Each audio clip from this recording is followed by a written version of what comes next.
台湾诗人林兴泰这个月23日过身，食到100岁。林兴泰伫日本时代出世，少年时阵开始用这日文写诗。落被国民政府来到台湾了后，伊用改这个华语来创作。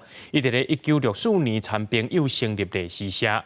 林兴泰创作有真侪外国哲学诗句，也充满着伊个人的特色，而且伊也是台湾文化史上真重要的下语建设大作家。 爱看诗吼，自然是若要写的时阵哦，我来写诗。台湾文化史上重要的下语建设大作家林兴泰23过身，食到100岁。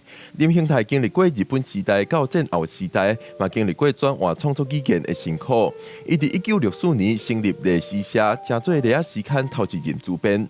本省级的作家在当时哈，因为语言的转换，那所以他们在创作上也是历经了蛮长一段时间的摸索。主要啦哈是这个台西作家跟诗人所集结的，那他们聚在一起也办了很多的活动。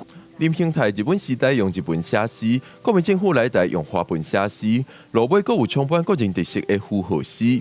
台湾文学家向阳自历史社时代就熟悉林兴泰。伊讲林兴泰的作品引进外国的哲学思考，也反映社会现实。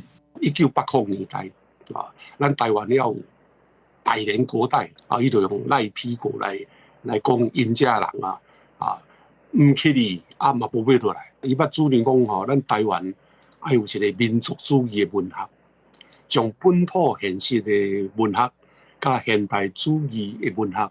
甲后现代主义文学拢可以合作伙。向阳讲，1990年代时，林兴泰捌参与讲，想要用台语写诗，但是因为年岁已经大，就收煞。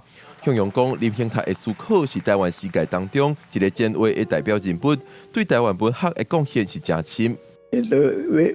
要凸显家己的风格。林兴泰规世人拢咧创作，也是后辈的重要典范。文化部表示，林兴泰过身，嘛代表台湾文学史一段金史时的时代结束。文化部会听请总统命令保养。记者郭文条随台北报道。